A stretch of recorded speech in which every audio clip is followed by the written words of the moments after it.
વાહ ભાઈ વાહ ચેનલમાં આપનું સ્વાગત છે। ચેનલને સબસ્ક્રાઈબ કરો, કોમેન્ટ કરો, મિત્રોને જણાવો। અમને સબસ્ક્રાઈબરની ખૂબ જ જરૂર છે, અમારો ઉત્સાહ વધારો।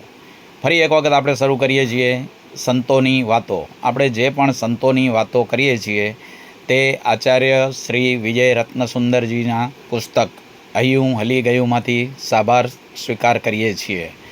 હવે આજની વાત, બેંકના કેશિયરે દિવસ દરમિયાન 5 લાખ રૂપિયા ગણ્યા, પણ એમાં એને આનંદ લેસ પણ ના આવ્યો। કારણ એ 5 લાખ રૂપિયામાં એક પણ રૂપિયો એનો પોતાનો નહોતો। એક જ દિવસમાં શેઠની 10 લાખની ઉઘરાણી એણે વસૂલ કરી, પણ એમાં કંટાળી ગયો, કારણ કે 10 લાખ રૂપિયામાં એનો એક પણ રૂપિયો નહોતો। પ્રભુના વચનો એણે માત્ર સાંભળ્યા જ નહીં, યાદ પણ રાખ્યા।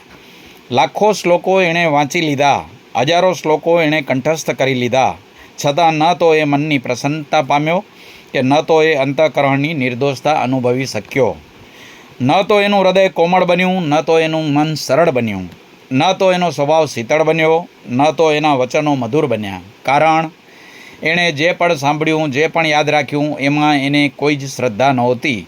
એક વાત યાદ કરાવું, સર્જન તો માણસ પણ કરે છે અને મશીન પણ કરે છે, પણ એમાં ફરક એટલો હોય છે કે સર્જન બદલ માણસ આનંદ અનુભવી શકે છે, કારણ કે એની પાસે સંવેદનશીલ હૃદય છે, જ્યારે મશીન સંવેદનહીન છે, એટલે સર્જનનો આનંદ અનુભવી શકતું નથી। સ્મૃતિમાં તો એક અપેક્ષાએ કહેવું હોય તો એમ કહી શકાય કે માણસ કરતાં કમ્પ્યુટર આગળ છે, છતાં સમ્યક સ્મૃતિની માણસ જે મસ્તી અનુભવી શકે છે એ મસ્તી કોમ્પ્યુટર ક્યારેય અનુભવી શકે નહીં। કારણ માણસ જીવંત છે, કોમ્પ્યુટર જડ છે, સંદેશો સ્પષ્ટ છે। સમ્યક જગતનું તમારી પાસે જે પણ હોય, શ્રુતિ, કૃતિ, સ્મૃતિ, તમે જો એને લાભદાયી અને હિતકારી બનાવવા માગો છો તો તમારી પાસે નિર્મળ શ્રદ્ધાથી ધબકતું હૃદય હોવું જોઈએ। એક પણ સંયમી મુમુક્ષુ એમ કહી શકવાની સ્થિતિમાં હોતો નથી કે મેં સંયમ જીવન અંગીકાર કર્યું છે, પણ હકીકત એ હોય છે કે ગુરુદેવે ઉદારતા કરી હોય છે, ત્યારે જ મુમુક્ષુને સંયમ જીવન પામવાનું સદભાગ્ય સાંપડ્યું હોય છે। ગુરુદેવે જો ઉદારતા ન દાખવી હોત તો મુમુક્ષુને સંયમ જીવન 100% ન જ મળ્યું હોત। બસ આ જ વાત લાગુ પડે છે। આ જગતમાં જન્મ પામતા પ્રત્યેક જીવ માટે કોઈ પણ જીવ એમ કહી શકવાની સ્થિતિમાં નથી કે મેં જન્મ લીધો છે। ના, માતાએ જન્મ આપવાની ઉદારતા બતાવી છે, ત્યારે જ જીવને જન્મ મળ્યો છે। જો કોઈ પણ કારણસર માતાએ ઉદારતા ન દાખવી હોય, ગર્ભપાત કરાવી લીધો હોય, તો જીવને જન્મ પામવાનું સદભાગ્ય ન મળે એ વાત 100% છે। સંદેશ સ્પષ્ટ છે। આ જગતમાં આપણે જન્મ્યા નથી, આપણને જન્મ આપવામાં આવ્યો છે, અને એમાં નિમિત્ત માતા બની છે અને પરંપરાએ નિમિત્ત પિતા બન્યા છે। આ હિસાબે એમ કહી શકાય કે આપણા પ્રથમ ઉપકારી માતા પિતા જ છે, આપણા નજીકના ઉપકારી માતા પિતા જ છે, આપણા મહત્ત્વના ઉપકારી માતા પિતા જ છે। એમણે જો જન્મ ના આપ્યો હોત તો આ જગતમાં આપણે આવ્યા જ ન હોત। જન્મ આપ્યા પછી એમણે આપણું ધ્યાન ન રાખ્યું હોત તો આજે આપણે જીવતા પણ ન હોત। જીવન બચાવ્યા પછી એમણે આપણને જો સંસ્કાર ના આપ્યા હોત તો આજે આપણે થોડા ઘણા પણ જે સારા રહી શક્યા છીએ એ સારા રહી શક્યા ન હોત। આ વાસ્તવિકતા એક જ હકીકત તરફ ઇશારો કરી રહી છે કે આ લોકમાં માતા પિતા દુષ્પ્રતિકાર્ય છે, અર્થાત એમના ઉપકારોનો બદલો વાળી શકાય એવી કોઈ સ્થિતિ છે જ નહીં। હા, એક કામ કરી શકીએ, એમનો આ ઉપકાર સતત સ્મૃતિ પથમાં રાખી એમની સેવા, ભક્તિ અને પૂજામાં દિલ દઈને લાગી જઈએ।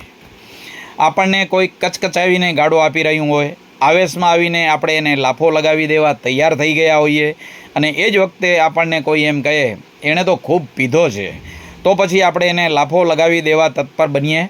ના, આપણા મનમાં એના પ્રત્યે નફરતની લાગણી જન્મે ખરી? ના, કારણ એણે પીધો છે, અને જેણે પીધો છે એને હું કોણ છું, હું ક્યાં છું, હું શું કરો છું એનું ભાન જ ક્યાં હોય છે।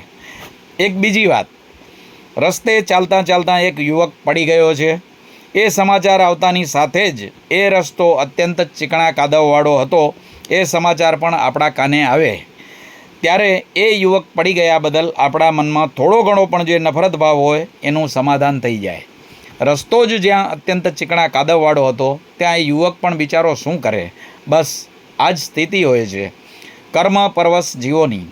એક બાજુ મોહની હતા દારૂનું પાન અને બીજું પ્રલોભનોનો અત્યંત ચીકણા કાદવવાળો રસ્તો. જીવ પતન ન પામે તો જ આશ્ચર્ય, ગુનો ન આચરે તો જ આશ્ચર્ય, અપરાધ ન સેવે તો જ આશ્ચર્ય અને ભૂલ ન કરે તો જ આશ્ચર્ય. યાદ રાખજો, કાદવવાળા રસ્તે ચાલવા છતાં ન જ પડવું એ ચમત્કાર છે, પડી જવું એ સહજ છે, પણ પડ્યા પછી પડ્યા જ રહેવું એ કરુણતા છે. બસ એ જ ન્યાય કર્મ પરવશ જીવોથી. ભૂલો ન જ થવી એ ચમત્કાર છે, ભૂલો થઈ જવી એ સહજ છે, પણ ભૂલોનું પુનરાવર્તન જ થતું રહેવું એ કરુણતા છે. આ વાસ્તવિકતાનો સંદેશ આ જ કે આ ભોગપૂર્વક ક્યારેય ભૂલ કરવી નહીં. સાવધગીરી છતાંય ભૂલ થઈ જાય તો હતાશ થવું નહીં. ભૂલોનું પુનરાવર્તન ન થતું રહે એ બાબતમાં એકદમ ચોક્કસ રહેવું. કોઈ જ ગલત સમાધાન કરવું નહીં. ધન્યવાદ. અમારી ચેનલને સબસ્ક્રાઈબ કરજો. વાહ ભાઈ વાહ.